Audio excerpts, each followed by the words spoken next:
And action. Mary Beth had a question about fasting, and it's a huge topic, but I'll try to fit it into the Minute Clinic.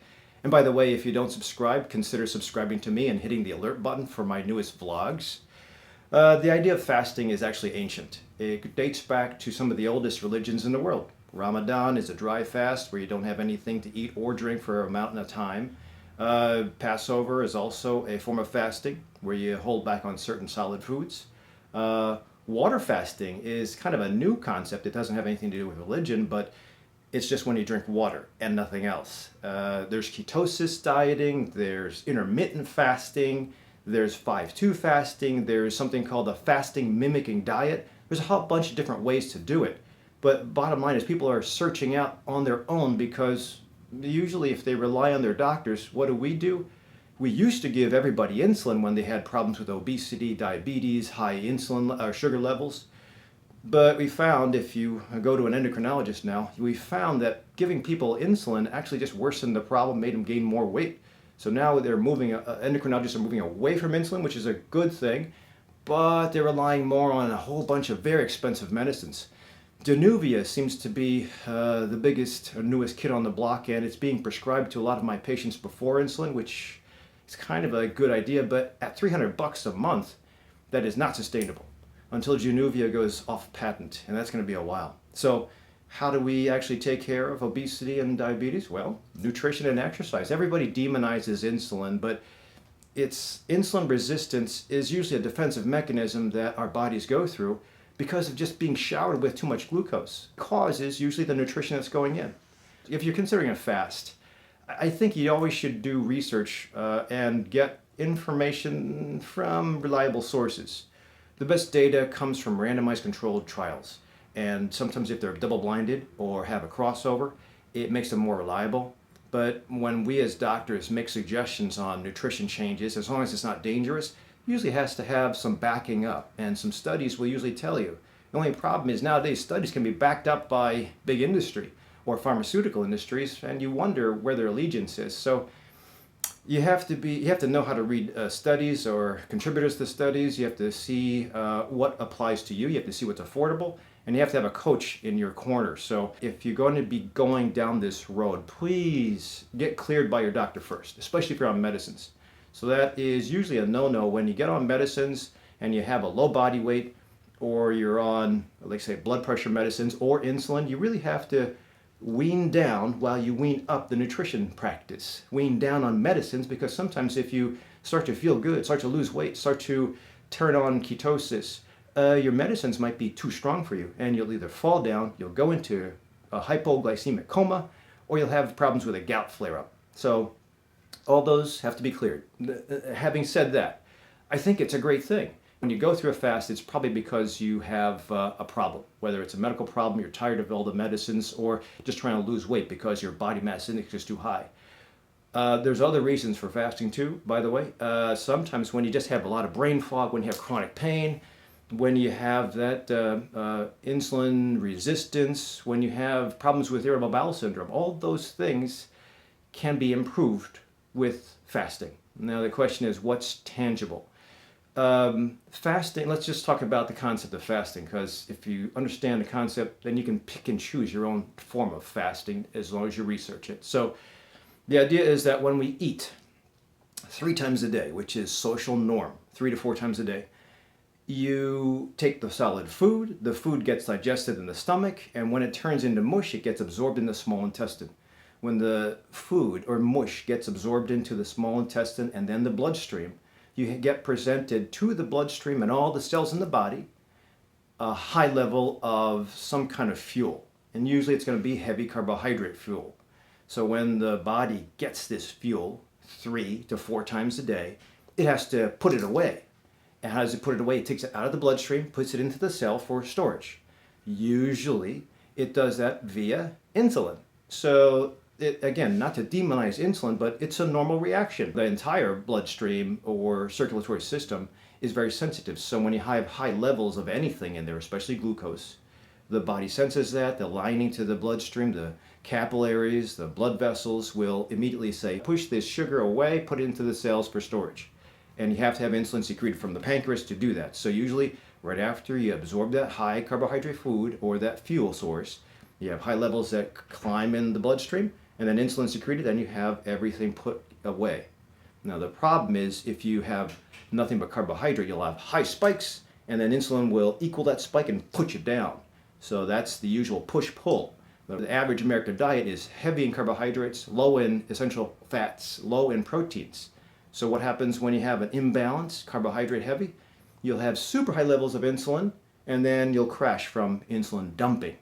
Because the insulin doesn't just go away, it stays in the bloodstream for a while just to make sure there's no scavenger leftover carbohydrate molecules. And when that happens, you actually go lower than normal, and your body and your brain sense, hey, I don't have any sugar around, I don't have any glucose around, I don't have any fuel around, so it makes you crash and hunt for more fuel. And that's that push-pull effect. That's why usually you'll have the crash after lunch, crash after a big Thanksgiving dinner. That's why you have irritability. You'll see that in an average contemporary practice when you eat and then you go down with the insulin. You eat high carbohydrate loads and you go down. It makes you crave for the next meal. It makes you crash before the next meal. That's not healthy. Fasting will actually lower the amount of glucose or sugar or carbohydrate in your bloodstream for a short amount of time, 12 to 16 hours. And then usually, because that happens, you don't have an insulin secretion. When you don't have insulin being secreted by the pancreas, then usually if the insulin falls, the body doesn't have to protect itself against high insulin levels.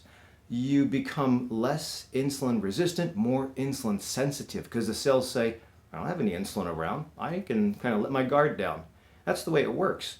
So when the cells of the body constantly feel insulin, high levels of insulin every 3 to 4 times a day, the cells of the body have to protect themselves from the insulin, so they kind of ignore the insulin. That's called insulin resistance. If there's extra sugar in your bloodstream, it'll make it drop because it'll force it into the cell.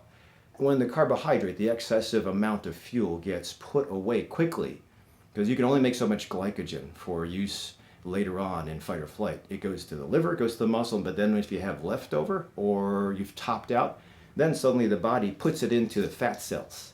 And the fat cells can hold all that extra carbohydrate or extra fuel. But you can't take it out because you have to have lipase around. So if there's too much insulin, you will not be able to make lipase. You need lipase to free up the fat cells with their fuel sources. So if you constantly have insulin, this fuel source stays locked away. You can't access it unless you fast. If you fast and you drop your insulin levels, you increase your lipase levels, and suddenly you start to take that extra fuel out of the visceral fat, out of your love handles, out of your butt, out of your arms, and then you feel pretty decent. That's that concept of ketosis. I've talked about ketosis before. The strict concept of ketosis is used in certain medical communities, like with pediatric seizures. And it has shown that it helps with lowering seizure threshold in this small group.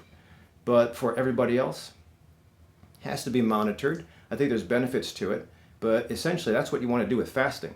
Again, there's different ways to do it.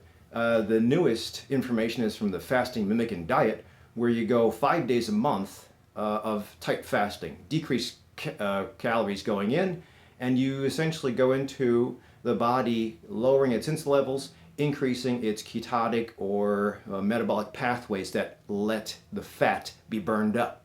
And that's when you lose. And usually your body will kind of get sensitized to that, lower insulin level, even through the rest of the 25 days a month. And it helps you kind of pull out the fat from those tough areas.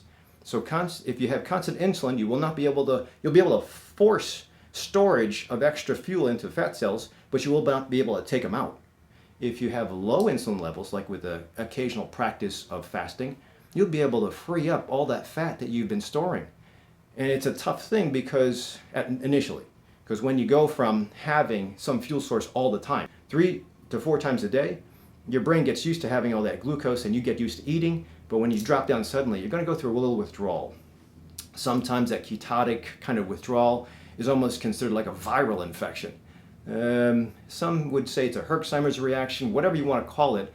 I'd usually be prepared. 3 to 5 days, if you're doing it when you're taking a test or when you're going to be driving a long distance, I wouldn't do that. I'd probably pick out a day, just in case you do have that Herxheimer reaction or that withdrawal, when you can kind of stay home, feed yourself, not feed yourself, but take care of symptoms and just rest. And that's the other thing. I wouldn't necessarily do it when you're competing in an exercise routine or an endeavor.